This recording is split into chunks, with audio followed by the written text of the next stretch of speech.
Early predictions of Michigan's cannabis industry are every bit as spectacular as industry leaders had hoped. When COVID-19 hit, the industry was deemed essential, and early adopters realized this emerging industry might be recession-proof. Not even a 100-year global pandemic could slow it down. The proof is in the numbers, and they are staggering, with the expectations to generate between $1.4 and $1.7 billion in annual revenue. What once seemed like a long-shot industry is becoming mainstream and an integral source of income for businesses and much-needed tax revenue for the state. From real estate to retail, the cannabis industry is changing the way we do business in Michigan. The question I hear most often is, how can I get in on the action? A famous quote from the days of the gold rush era suggests, don't try to mine gold when you can sell shovels. Today, our panel of experts will share their secrets on how to thrive in a regulated cannabis industry and offer fair warning that this is a serious business where people must follow a precise plan in order to be successful. Starting us off is the chief regulator in the state of Michigan, executive director of the Marijuana Regulatory Agency, Andrew Brisbo, with an important keynote. Next, we'll hear from our powerhouse panel of experts, including Randall Buchman of Pleasantrees, Kevin Kejbou of Kejbou Commercial, Brad Klein of Auger Klein Aller Architects, Amanda Kugler of the Roots Agency, and Rudy Patros of Securatech. If you'd like to participate in the discussion, please add your question to the chat box, and I'll do my very best to incorporate them. It's Wednesday, June 10th, 2020. I'm Derek Dickow, and this is Impact.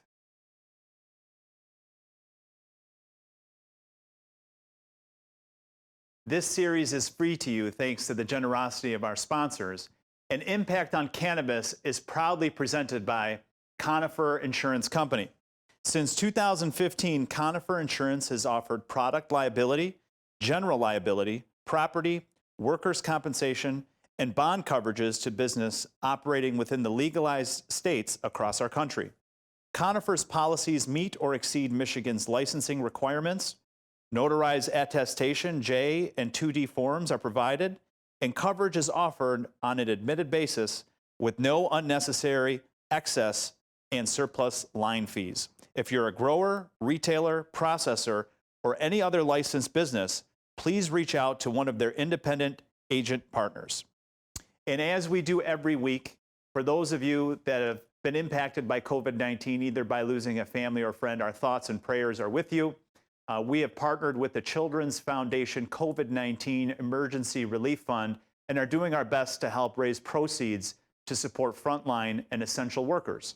If you're in a position to, we'd like you to ask if you'd consider making a monetary contribution to the Children's Foundation by texting 2020 IMPACT to 76278. That's 2020 IMPACT to 76278. Please help us make a difference by making an impact.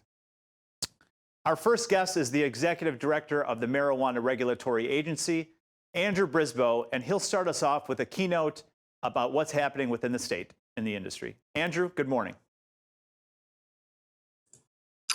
Good morning. Pleasure to be with you and speaking to everyone today from the friendly confines of my home as everyone in the MRA is now working from home. But I want to assure everyone in the audience there that we are still working as usual, still processing as many applications as we were. We've certainly seen some diminished impact in terms of the number of applications we're receiving, but the agency is functioning as usual. We made a quick transition to working from home, and our staff are doing a great job of continuing to provide service to our customers and fulfilling our mission at the MRA to present opportunities for businesses to succeed in the state while ensuring safe consumer access to marijuana products. There's a couple slides to share in terms of providing some framework for what we have going on at the agency and what we're doing related to the COVID impact in the industry here. Oops, well, it would help if I knew how technology worked. Those are the things that happen in this new environment, though. We've issued several bulletins that I think are beneficial for everyone to understand related to all aspects of agency operations, including the registry card program as well as the commercial licensing program. Some of that guidance was in recognition of the challenges that were being faced, even where the MRA was continuing its processes. Uh, some guidance that allowed for facilities to continue to accept expired registry cards as well as to accept expired driver's licenses, understanding that it may be challenging, even if those processes were continuing for individuals to renew their registry cards, and in particular to renew driver's licenses or state IDs with the Secretary of State branches holding down. In addition, we made a couple of changes to the licensure process as well. One of those that I think is particularly impactful to applicants was the extension of the pre-qualification timeline. We issued a bulletin that indicated that we would extend that 1 year time frame for pre-qualification to be valid to be turned into a license application by 90 days. And we've issued recent guidance, either it may actually be coming out today, indicating that those pre-qualifications that may have expired during that time frame will continue to be valid until the new rules are implemented, which we expect to happen within the next couple of weeks, that will extend that time frame for the validity of a pre-qualification from 1 year to 2 years. So this guide just helps to bridge that gap, knowing that many applicants have been challenged with completing that licensure process in lieu of shutdowns of local units of government and other impacts in terms of providing the application materials that are necessary. We've also switched to only payment by mail and sending licenses by mail as well in order to minimize impacts. The Department of Licensing and Regulatory Affairs that collects all those applications in person and fee payments shut down their lobby operation. So now all those processes are done by mail. So the guidance indicates sort of the timeline in which that could occur. And then on the registry card side, the government created an executive order with the support of the MRA that allows for patient qualification via telemedicine. Understanding that we want to minimize in-person interactions, and telemedicine is being broadly used in other avenues. The Medical Marijuana Facilities Licensing Act very specifically requires that those visits be in person, but that requirement has been suspended under that executive order. We've also recently sort of consolidated all the guidance that's relevant to the industry that's coming from these executive orders. The executive orders are obviously very lengthy.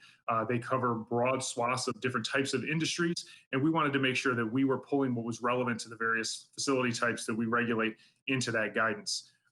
We do allow curbside service. That was something that we were encouraging from the beginning of the pandemic. We've recently indicated that allowance for curbside service is going to continue to be allowed, even in circumstances after the pandemic, because it's not prohibited by the rules. Additionally, in pulling in that and creating that document, we looked at the relevant executive orders and merged that information in and provided some additional guidance as well. So all facility operators need to review that for their specific type of facilities. There's some general guidance that applies to all facility types. And then within each type of facility, there's also some very specific requirements that may apply to, say, a provisioning center or a grow operation. So some of those things that need to be included relevant to those executive orders are a COVID-19 preparedness and response plan. There needs to be a work site supervisor or supervisors designated. There's certain requirements for employee training, daily screening requirements, continuing to abide by distancing and face covering requirements, and certain cleaning protocols that need to be maintained, as well as some facilities continue sort of resuming normal operations. And then additionally, we pulled in relevant resources from the CDC as well as from the LEO within state government in order to ensure that we were providing access to those resources for business operators so they could continue to evolve those plans and have access to information that might be relevant, even if it's not a specific regulatory requirement. So those are some of the actions taken. If you haven't seen it yet, I encourage you to go to the website, michigan.gov/MRA. Right on our homepage there, you will see some information, a link to our COVID-19 page where we've put all of those resources and links to other state of Michigan resources that might be relevant. And I don't know if we're going to open it up to some Q&A, but I'm happy to do that as well. Let's further this discussion about the curbside, which I know was very helpful for those that needed their product. during the pandemic. I had a question here from John in Berkeley, and then you briefly touched on it. What are the circumstances that you will continue to allow retail to offer their services with curbside? So our intention is to allow that as is for the time being. With the administrative rules almost completed in the current process, the JCAR hearings actually later this afternoon. That's an area in future rule sets we may look at whether there are specific requirements related to curbside service, but we do intend to continue to allow that. Okay, I did have a question from Larry in Oak Park. How are cities handling the opt-in and opt-out? What is your recommendation to those communities that either haven't made their decision yet because of COVID? They maybe had to put their council meetings on pause or move this or table this for now. What is your recommendation to the local communities? Well, we tend to stay away from making recommendations specifically. It's very clear in both the Medical Marijuana Facilities Licensing Act as well as the Michigan Regulation and Taxation of Marijuana Act that those decisions are up to those individual communities and their leadership who are elected by the people who live in that community. So we want to defer to them as to what's best for them. We do act as a resource. We have some guidance on our website that provides some information we think is relevant to them. We obviously have great relationships with many of our local partners and their associations. But whether the licensure of facilities in a specific community is the right move for any municipality, I think is up to them. And we've certainly seen some challenges with having those public meetings and moving some of those ordinances forward. But many communities are continuing to have those conversations, and I think it's moving in an encouraging direction. Great. I have a question here from Corbin out of Bloomfield with curbside pickup obviously having some success, and the feedback's been positive. What is the plan to update the law to allow for drive-through and pickup windows? So drive-throughs are an interesting topic because we during the emergency order, the declaration of emergency, we have allowed for drive-through service as well as a mechanism to maintain social distancing. However, once the executive orders are no longer effective, those are specifically prohibited in the rules. So I think as we continue that conversation about what standards should be in place for curbside, I think drive-throughs will be a part of that conversation as well. I have a question here regarding infused beverage regulations, and how do you anticipate that being rolled out throughout the state? So infused beverages is an interesting topic. There are some specific safety concerns when it comes to the homogeneity of beverages that are on the market, as well as shelf stability. We have a scientific advisory panel that we've been working with that has representatives from the various facets of industry, including producers as well as labs, partners at DHHS and Department of Agriculture and Rural Development, as well as representatives from Lake Superior State. So we're continuing to work through that topic. I think we need to gather more information. We are not against the idea of having infused beverages. We just need to make sure that those products are made in a way that we can ensure that they're safe for consumption by consumers and that they have the appropriate shelf life. Once again, I want to remind those that are dialing in via Zoom, if you have any questions, please add them to the chat box and I'll happily ask them. I do have a question here about what do you think are some of the biggest mistakes the small business community is making within the cannabis industry? Well, I think that's a very challenging question. I think it's a complicated industry to get into. It is a highly regulated environment where you have local level control as well as state level control. I think having access to an appropriate amount of capital in order to plan ahead, to be prepared for sort of a long process of achieving licensure and reaching profitability are critical components to having a successful business. I think many folks were sort of operating under the presumption that being issued a license was immediately going to be business success. But in the end, this is still engaging in a small business. And looking at the data as part of our social equity plan evaluation, we looked at data from the federal level and saw that 50% of all small businesses fail within the first 5 years. This industry is not immune to that. Even though there's a great deal of media attention and a great deal of interest in the industry, simply opening your front door does not ensure success. And as competition increases within the market, as we see more communities opt in and more individuals get licensed, that's only going to become more and more of a factor in business success. I have a question from Jason here regarding the caregiver model. And what is the state going to do? Is it going to offer the micro license to a caregiver? I believe October 1st is the date for that to sunset. Give us an update on that. Well, the microbusiness is a license type that's specifically in the initiated law in the adult use market, and there is no restriction on eligibility for that.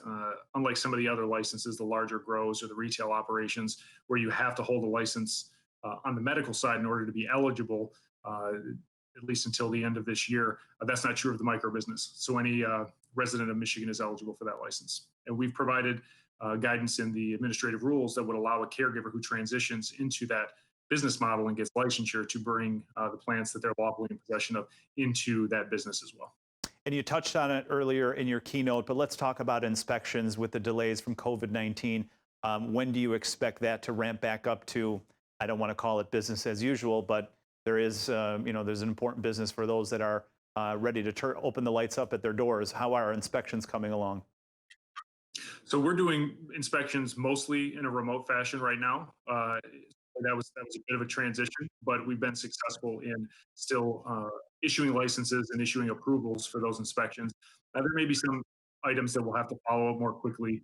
Certainly, doing that remotely and using technology is not quite the same as being in the facility itself. And we also value the opportunity for our field staff to build relationships with the operators as well by going to the facility and making introductions.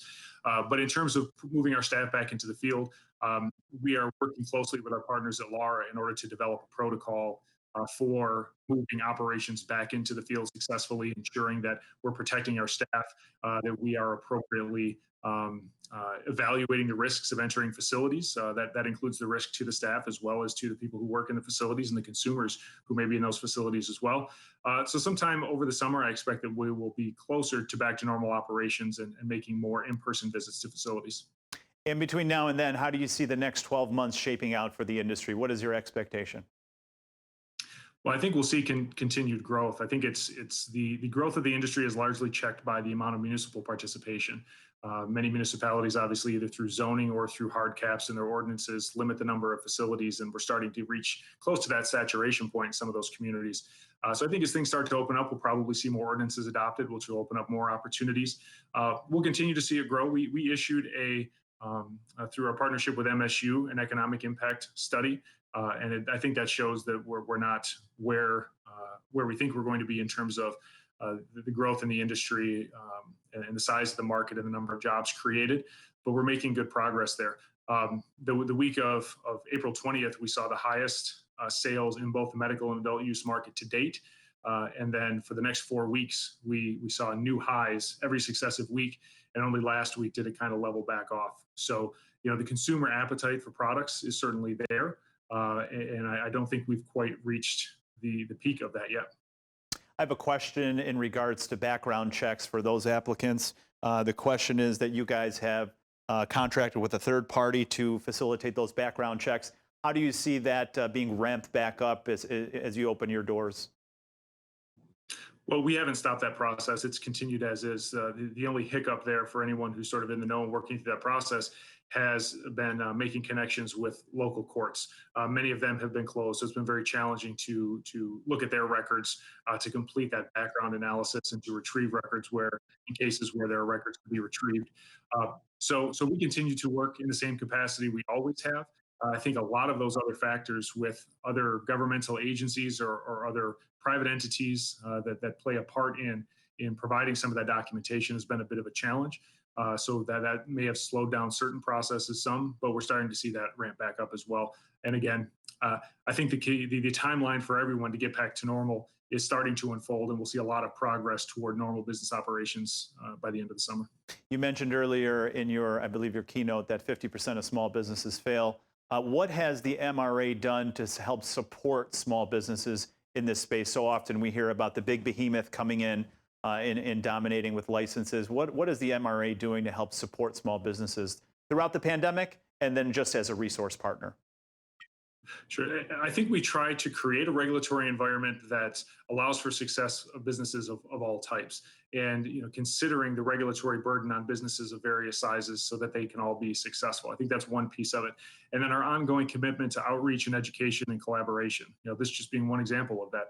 We want to make sure that we're available as a resource to business operators so they understand what the regulatory landscape looks like. Not everyone can afford to have a high-powered attorney or lobbyist advocating on their behalf. And we want this to be an accessible process for all types of businesses, and also giving consideration for those who, may be making a transition from the caregiver market, providing a pathway for that so that they can turn that what was essentially sort of a small business into a licensed, regulated business in this new environment. And we want to make sure that information is available so individuals can make that transition. And we're always looking at the process to try and streamline, make it more efficient, and make it more clear. And we engage regularly with all stakeholders of all sizes and industry representation to ensure that the process is moving in that direction and we're hearing out their concerns. Fantastic. Thank you. I want to just any final thoughts you have, or I know you can't offer advice, but any thoughts you have for the industry out there, just what keeps you awake at night, and what do you look forward to in this industry?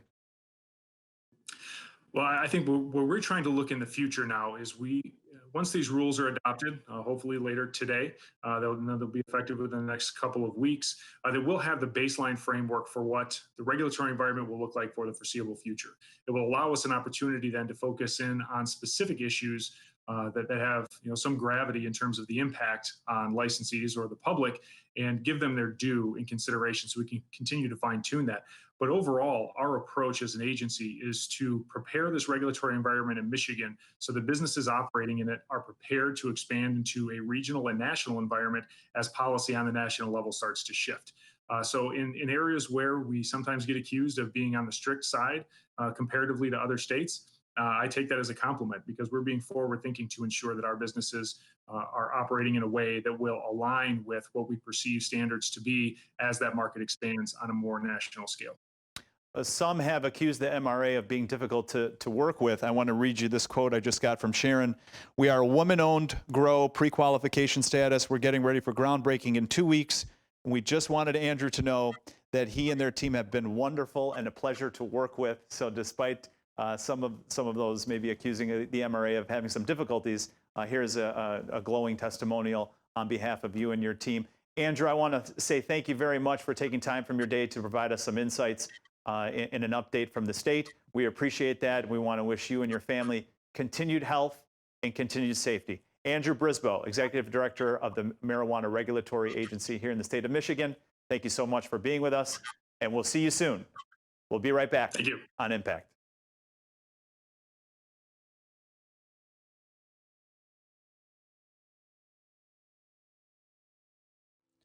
Hi, I'm Larry Burns, President and CEO of the Children's Foundation. In these unique and challenging times of the ongoing coronavirus, our mission to improve the health and wellness of children and families has become even more important. To keep communities safe and healthy, we have established a COVID-19 Emergency Relief Fund, allowing us to offer immediate support to community organizations who are now providing food, learning kits for homeschooling, virtual mental health services, and more. With your help, we can reach more children and more families. I invite you to consider making a gift today. It will directly impact some of the most vulnerable communities in need. And to learn more about the work supported by the COVID-19 Emergency Relief Fund, or to donate, please visit www.yourchildrensfoundation.org. Thank you for your continued support. We are in this together. Onward. As AT&T's #1 partner, MMS prides itself on delivering a world-class experience to our clients and our communities to keep them connected where they live, work, and play. During these challenging times, we are here to serve you. We have many options to keep you connected to your loved ones by offering non-contact transactions and curbside service. Also, because we care about our healthcare professionals, we are offering 3 months of free service to doctors and nurses. Visit mmsmobile.com/stores to find an open location near you and call ahead to set up a curbside appointment.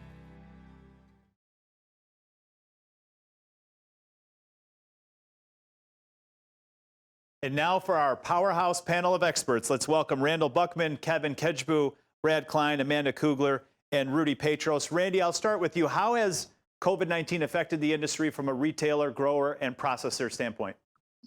Well, first of all, I think we're very fortunate that we were deemed essential, and we didn't feel a tremendous change as far as the production goes at processing and the grow, other than social distancing, masks, setting up protocols. Um, we test everybody when they come in for temperatures. If anybody has symptoms, they're sent home or they don't come to work at all. The unfortunate part about that, being a cannabis business, is we are required to pay our employees if they have symptoms, et cetera, or at least we choose to at my company. However, we do not receive any of the federal benefits that other industries do. Retail, the biggest change was the curbside and delivery and the drive-through. I think from what I'm hearing from a lot of other retailers in that space is that they actually love the curbside and they're able to they're actually doing bigger numbers right now because they're able to turn over more customers faster. And they really like to see the curbside stay as long as possible, if not forever.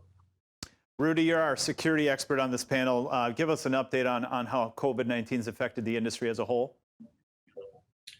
Well, I think from a security standpoint, there's a couple things. A lot of our clients are using temperature sensors for their employees and customers as they walk in. So we're doing a lot of facial scanners for employees. If it also tells them if they're wearing a mask or not. For customers, we're using palm readers that unlock the door and lets them in. So if they have a temperature, they can't get in. And then there's another security aspect of it is people are starting to walk into businesses wearing a mask. When people did that a few months back, that means they were getting robbed. So there's a little confusion on how you stay safe also when people are wearing a mask. So different clients are doing different protocols. We're giving people different opinions, but it's definitely a whole different world. Amanda, you've been a cannabis insurance expert since 2009. Give us an idea of what the new normal looks like in the industry. I would say the biggest thing that we've seen is handling delivery for the retail establishments. That's been something that's been a little bit different.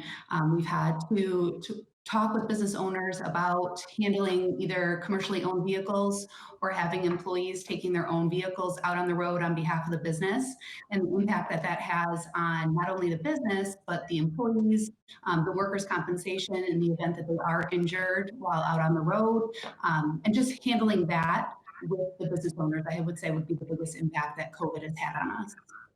And Kevin, you have clients in more than 10 states. You've been in the insurance industry for about a dozen years.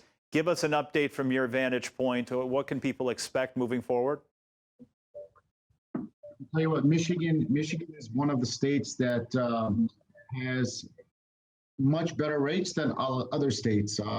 We've got great regulation here that's requiring the right limits and right coverages, and has done a great job in terms of requirements for property and for liability and workers' comp. Some municipalities are requiring bonds and going a little more than others, but as far as the insurance goes for cannabis related businesses, we have been fortunate to be able to provide great coverages and doing well throughout this entire process with COVID and this period. And Brad, you've designed and created more than 400,000 square feet cannabis-specific businesses. I think when you think about the mom and pop or the soccer moms, excuse me, that come out to a cannabis store, they want to have that feel of walking into an Apple store or something of that nature, where it's real user-friendly. In an amazing experience for them. Give us an example of what COVID-19 has done to affect the industry from an architectural standpoint. It goes back to trying to create a space, plan a space so that circulation through the space and organization of the sales area, et cetera, can expedite transactions while still providing the information and the interaction with bud tenders, et cetera. I think, the signage is a big thing now in all retail spaces. And as Randall mentioned, the curbside drive-through type interactions and transactions have been very helpful in this current environment we're in, and hopefully those will stay. But again, we want to get people back to their retail experience. And most of the retailers we work with have strong demand set, and they want to make sure people understand what the products offer. Brad, how has COVID-19 impacted your designs moving forward? The design process, the construction process, ultimately leading to a better retail experience? Right. Well, before COVID, most all cannabis project design, whether they be grow, processing, or retail provisioning, were pretty fast tracked. There's a strong desire to get to market with speed. So there was always a lot of strong emphasis on planning and understanding long lead items for equipment, materials, to try and make those decisions as quickly as possible. With the COVID situation, we've just placed a greater emphasis on trying to provide as much information to clients as possible so decisions can be made quicker, and we can kind of lock in the large ticket items or the long lead items, whether it be a particular finish or a certain piece of equipment. Randy, how important has it been to work with Brad on your upcoming retail projects and implementing a lot of his new designs to assist with the retail process? Oh, so Brad told you I work with him? Very well. First of all, he's done 1 or 2 projects for us now. So when I add additional projects, I like to move forward with the same team. I like to do the same engineer, same architect, same electrical engineer.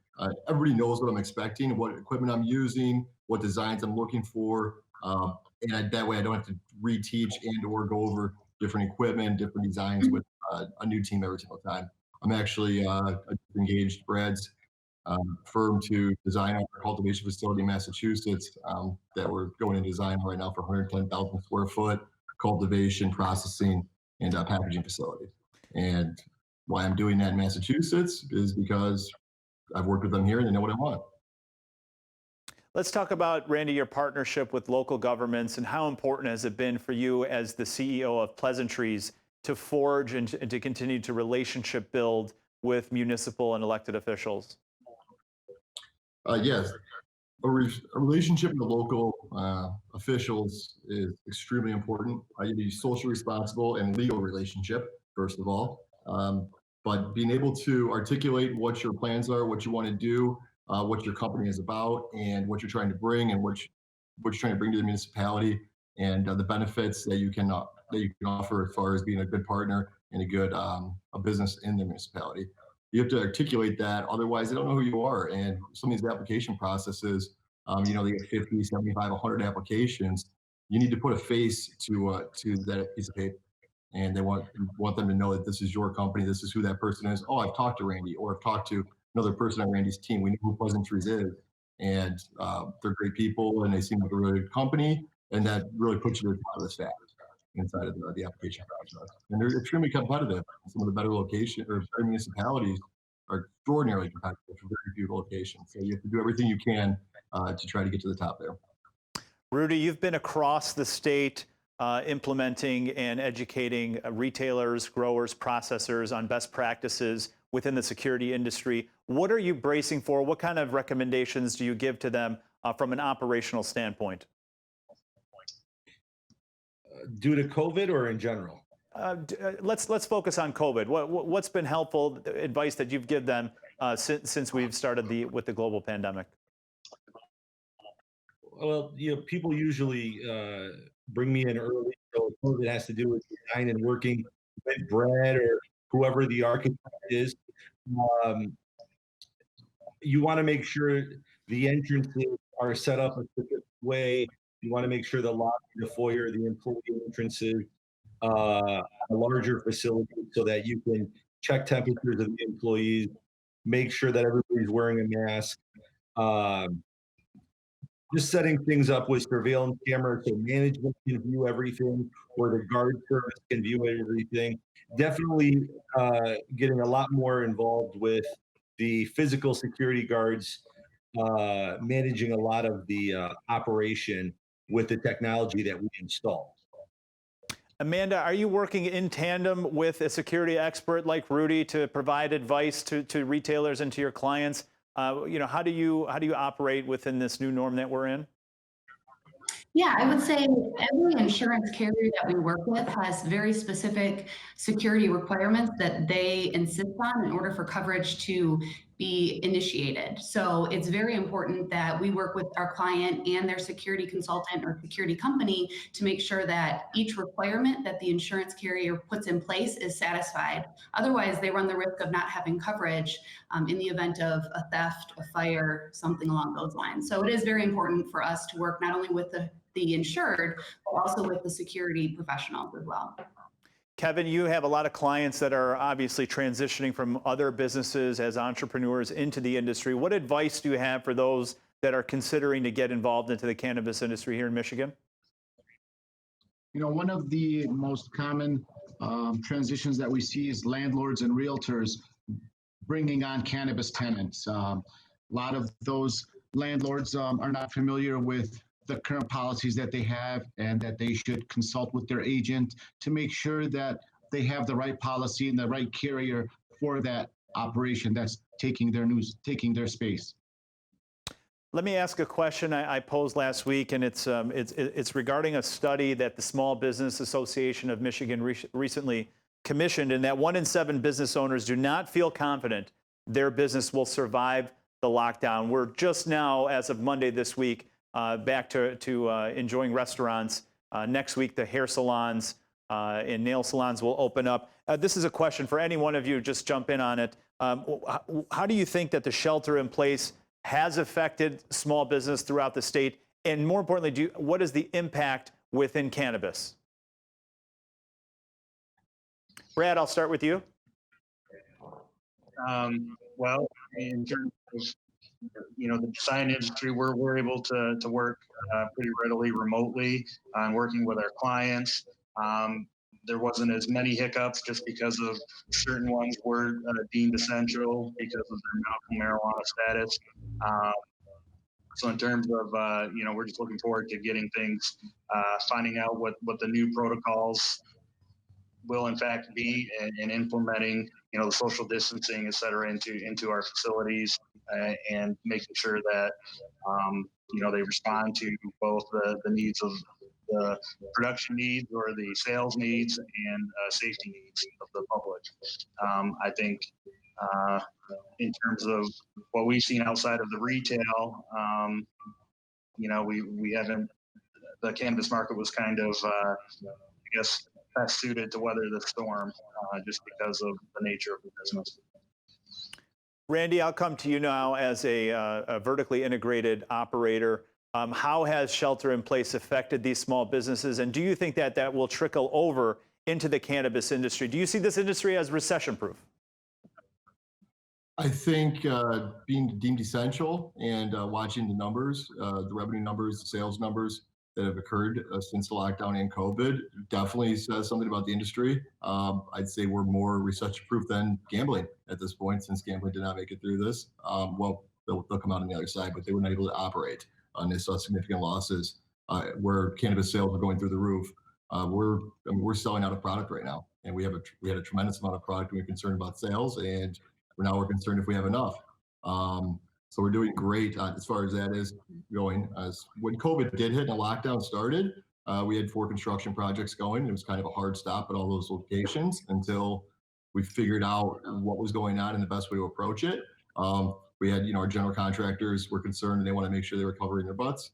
And then they had subcontractors as well. And the subcontractors were some who were a little more scared to come to the job site and work than others, even though we were deemed essential. And then the other problem with it was that even if we had contractors working, you get to a certain point for a rough inspection, and then you have, city inspectors are laid off and or not working, so they can't inspect. So you can only go so far in projects. So it definitely stalled a lot of our projects, which costs us money. Time is money. As far as carrying real estate, the costs are still there, and projects that were supposed to be done 2, 3, 4 months ago are still ongoing. As far as other industries, they definitely do get the benefits from the federal government that we don't get. So fortunately, we're able to operate. So a lot of cannabis companies would probably be in a really bad spot if we had to shut down, or at least at retail. Even if we had to shut down just adult use and stay open medical, some of the companies would have been in a very bad spot. So we were very fortunate. And as far as other industries, restaurants probably hurt pretty bad. Movie theaters, I mean, I don't think we've seen all the fallout yet. And I think we have to wait until after the unemployment and the benefits fall off, and then you really see the fallout at that point, or if there is any. Hopefully, we don't skip a beat and the economy bounces back, and we're back to business as usual. I mean, that's what we're hoping for. Yeah, I have a question here from Andy Wakeland. Are any new facilities on hold? Are you planning to add more facilities, or are you focused on streamlining the process with the current facilities? I'll start with Randy, and then I'll ask the same question to Rudy. Right now, at full speed ahead. Like I said, we have 4 projects under construction right now in Michigan. We've got 3 under construction in Massachusetts, 1 about to start construction, and we're looking at purchasing some portfolios in Michigan here that will add 4 to 5 more projects in the next 6 months, and then upwards of 10 in the next 12 months to our list of things to do. Rudy, similar question. You service a lot of industries, but let's talk about then focus on the cannabis industry throughout the state. Are your clients, still moving forward with construction projects? Are things on hold, or are they streamlining their current processes? I think currently, I looked it up before this started. We have 24 projects that we're in the middle of in some phase of the construction. Luckily, we had cannabis as a revenue source because all of our other industries shut down, whether it was automotive or hospitality or restaurants, or all of our other customers kind of were off the grid for a couple of 2-3 months. So we were able to keep our entire force working, and cannabis allowed us to do that. I did see a little slowdown in new commitments and new projects, and I think it's just that people's money maybe got funny during this whole time. But I think that's going to bounce back, like Randy said. But we've been able to just chug along. I mean, we got facilities open. Another thing Randy mentioned, which was dead on, the only thing that really slowed us down was the municipalities getting those inspections. Otherwise, the state has been awesome. MRA has been awesome with the virtual inspections. We just had another one of our provisioning centers in Battle Creek that approved a couple days ago, a beautiful facility. We haven't really slowed down there. Unfortunately, the rest of our business has slowed down because they're just starting to catch up and open back up. Amanda, let's ask an insurance-specific question. How you can't obtain traditional financing for any of these real estate projects. People are buying industrial, they're buying some retail sites. Talk about the difficulties that you have insuring some of these sites in the midst of a global pandemic. Well, to begin with, even before the pandemic started, we had problems with the amount of carriers available in the cannabis space. It's very limited, the carriers that are willing to take on the cannabis risks. So we were struggling with that before the pandemic hit. And then when the pandemic hit, we ran into value restrictions. So some of our carriers really started to pull back on giving us high limits. So if we had a client that had 100,000 square feet and we had $10 million in value on that building, some of our markets that we would typically approach said no, not until the pandemic is over are we going to be able to offer those types of limits. So that would be the biggest issue that we ran into insuring large property. Kevin, what are some of the bigger challenges that you've faced in insuring projects throughout the 10 states that you operate in?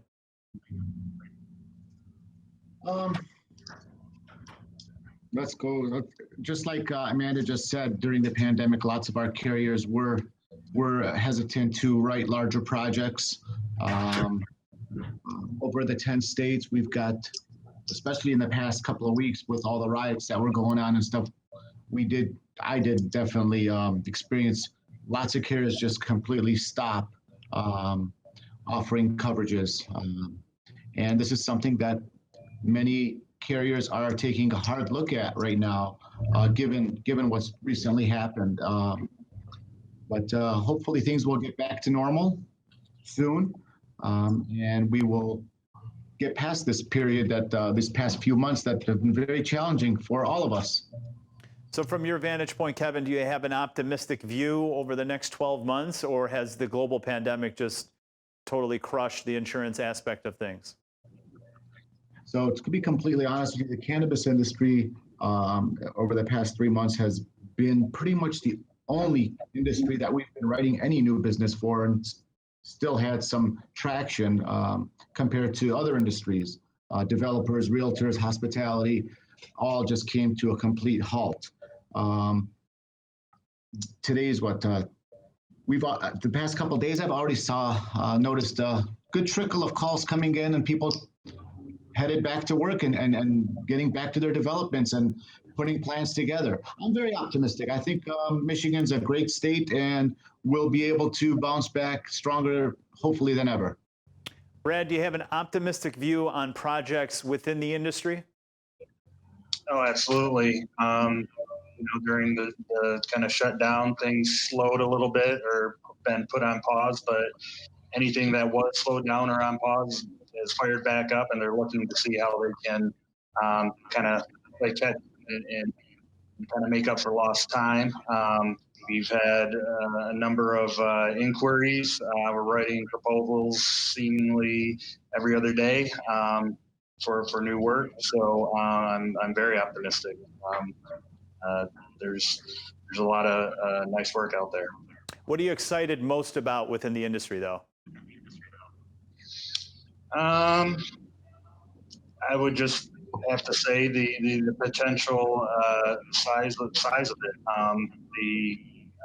There's more and more experienced established clients are coming together or coming to us to kind of expand their portfolio or get into a different portion of the industry. It's a fast-paced, fast-moving, exciting industry to be involved in. There's new technologies and equipment coming out all the time. And we've made some good relationships with our existing clients that we'd like to continue. Rudy, I want to ask you a similar question. Are you optimistic about the next 12 months within this industry?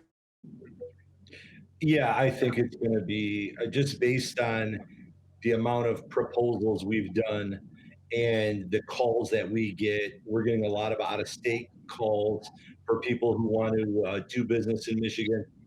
I mean, I think the industry is going to do phenomenal. I mean, there's a reason why I, geared a lot of our resources to cannabis from other industries that we are pretty good at. So I am very optimistic. I think it's going to be great. I love seeing the excitement in the people's faces when their provisioning centers open up or their grows, get approved and they break ground. It's just, it's a very exciting industry. Randy, you're Mr. Optimism when it comes to the industry. I know you're all in on it. Give us a snapshot of what we can expect out of Pleasantrees. I know you mentioned 4 sites. Are there any sites that you want to talk about today that are groundbreaking or you're excited about opening first? Yeah, we're actually opening our first retail store, I believe, in soft opening on the 21st in East Lansing. And then we're doing a hard opening on the 25th. That's going to be medical to start. And then we should have a recreational after a planning and a city council meeting in East Lansing. And we're very excited about that, to be able to sell some of our own product over our own shelf. Whereas our wholesale has been very strong right now, but owning the retail and really capturing that's going to be a new experience for me. I've been a cultivator my whole life, so the retail I'm very excited to learn about and see how this rolls out, and then expand it across the state and hopefully across the country. Randy, tens of millions of people are unemployed, furloughed. A lot of them are on the outside looking in at this industry and thinking to themselves, is it time for me to make a transition? What advice do you have for people that have some skills, that are ambitious, that are excited about the industry, but yet don't know exactly what the first step should be to get involved? What advice do you have for them? I've noticed a lot of different companies doing virtual job fairs. We've done virtual job fairs. We've actually onboarded, I believe, roughly 50 people since COVID hit. So we're in great, big expansion mode right now. And I think other companies are onboarding and hiring a lot of people right now. So there's definitely opportunity there. And in our company, especially, if you want to come in at entry level, we'd like to promote from within, and there's opportunity to grow with us and move up in the ranks. So you don't have to come in extraordinarily experienced. And to be honest, as far as cultivation and processing, I sometimes prefer somebody that's new to the industry versus somebody coming in with their bad habits. What's important to me is being able to show up on time, being teachable, being somewhat intelligent, so you can learn. So we can teach you our processes, and you can pick them up and duplicate. And just wanting to be there and being part of the culture, being part of the team. That's more important to me than knowledge. And as far as not being on the production side, and we're hiring people from every different industry as far as HR, accounting, marketing, et cetera, all the way through. So there's different aspects you can get into. It's not directly plant touching in the cannabis industry. Randy, how challenging has it been as a vertically integrated operator to be in a business where traditional financing is not an option? Yeah, I'm sick of singing for my supper. I think we're at a point now where cash flow positive, and well, I think now capital is a lot easier than it was before. Once you've shown proof of concept, it's a lot easier to get the second million than was the first. First million is always the hardest, is when raising capital. Right now, there's a lot more people moving into REIT spaces, a lot more REITs available in the country right now, and just more creative financing options. So people are moving into it from different sectors. Amanda, what's the biggest or greatest piece of advice you have to somebody that's interested in buying a building and applying for their license in terms from an insurance standpoint? I would say the sooner we can have a conversation to talk about what it is that they're purchasing and set up a clear timeline is when we need to get involved. There are times where we have clients who pick up a new property and we aren't notified, and they start construction and they're underinsured or not insured at all. And so I would say if there's a person who's looking to purchase a property and do a build out and really build up a facility, get us involved as early as possible. I want to be involved before you even close on it. So that way we can set up a clear path to get that insurance in place as needed.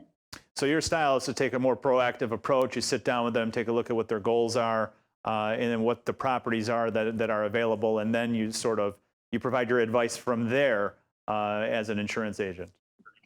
Absolutely. And I will add that I think COVID has really allowed us to do that even more, because it has shown a lot of our clients that things that you never expected to happen can actually happen. And thankfully, like everybody on the panel has said, the cannabis industry has not been impacted by COVID like some of the other industries. However, we've been able to have a lot of very deep conversations with our clients about risks that they didn't even really think of that could hit them. And I think that they've been a lot more open to having those conversations than they were in the past, because we're living in something that none of us really anticipated ever happening. So there's actually a benefit in the midst of a global pandemic, is actually getting into the business a little bit more and discussing and mitigating some of those risks. Brad, what have you seen from your vantage point, and I'll ask, as a benefit coming out of COVID-19?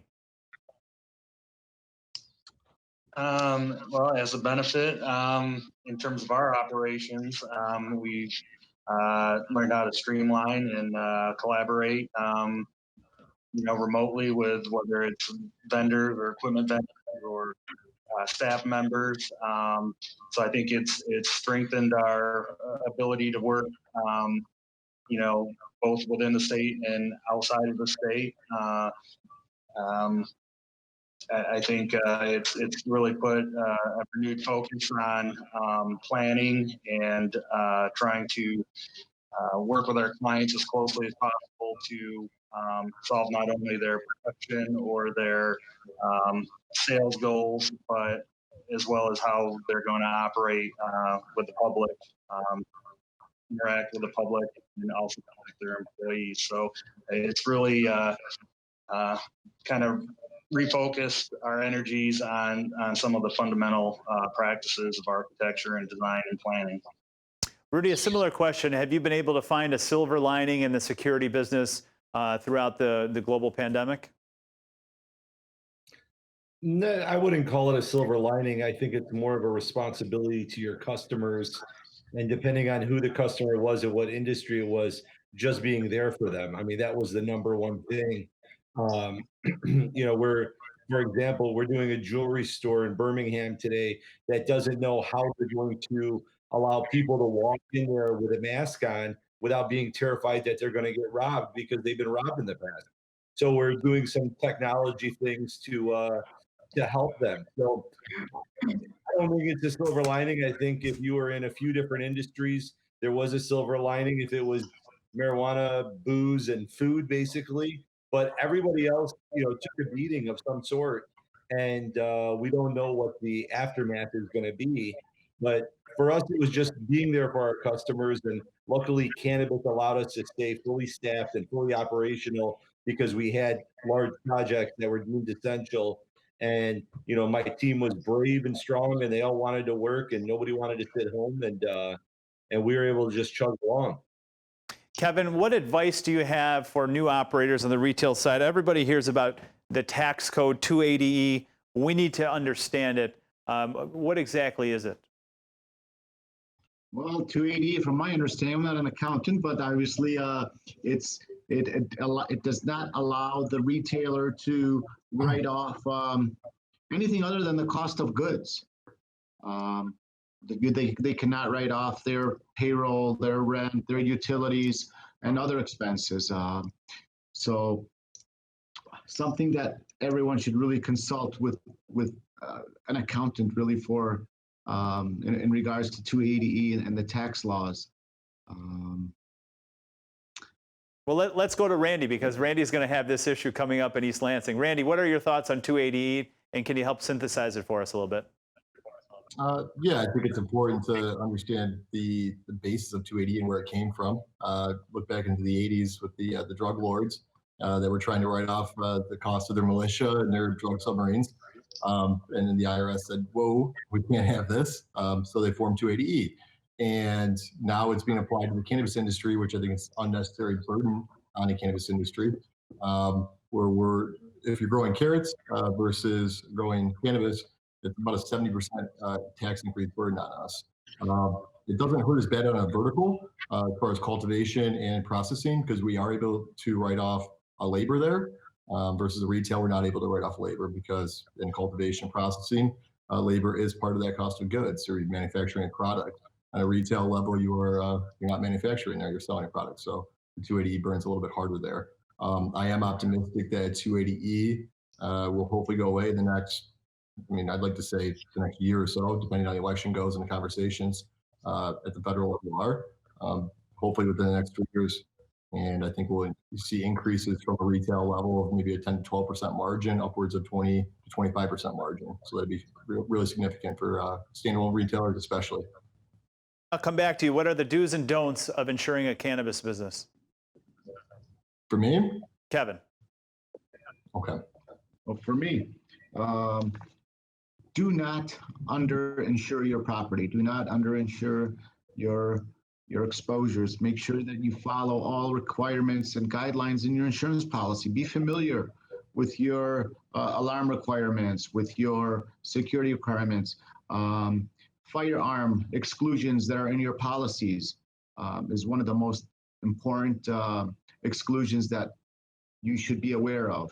If you have a security service that's providing armed guards, make sure that they are insured, licensed, bonded, and that you are added as an additional insured.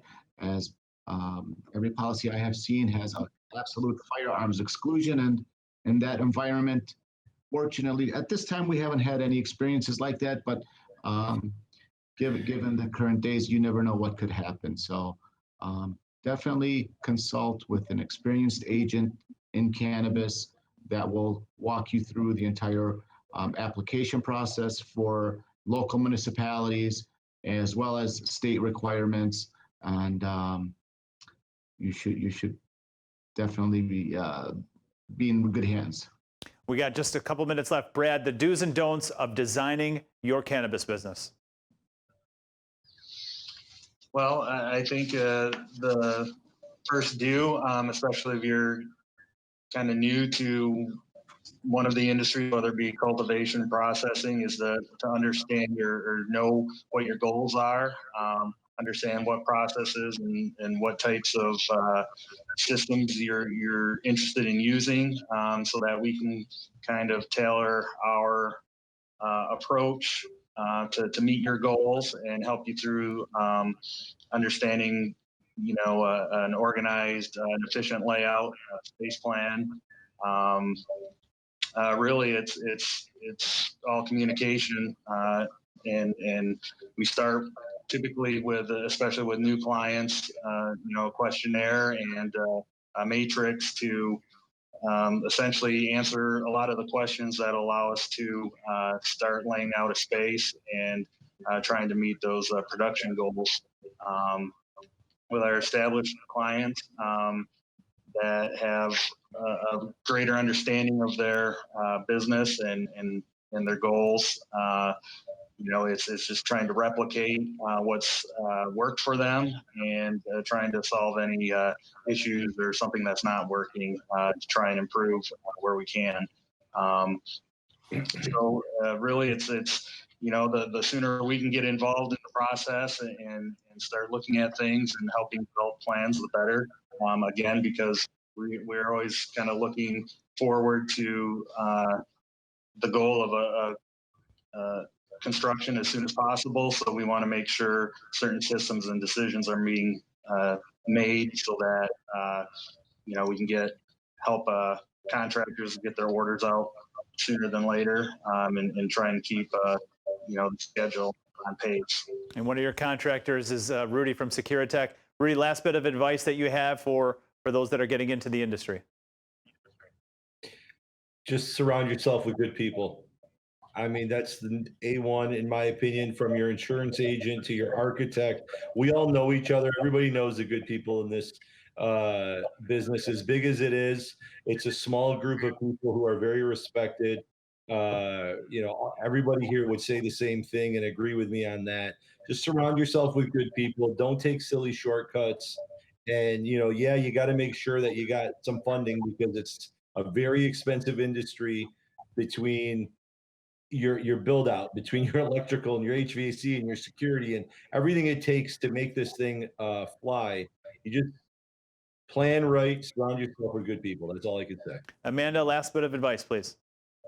Just piggybacking on what Kevin said, read your policy, read your exclusions, read your warranties. And if you don't like to read it, hire your attorney to do it, or work with an agent that's going to walk you through what's expected of you within your policy. And don't work with an agent that insures your home and auto that's never written a cannabis business before, because you're going to be delayed and you're probably going to have a policy that doesn't fit your needs.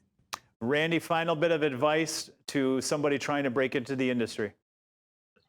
I'd say manage expectations, under promise, over deliver. When you write your projections, your pro formas, say, can I survive if I hit half of this? Can I survive if I have 25% of that?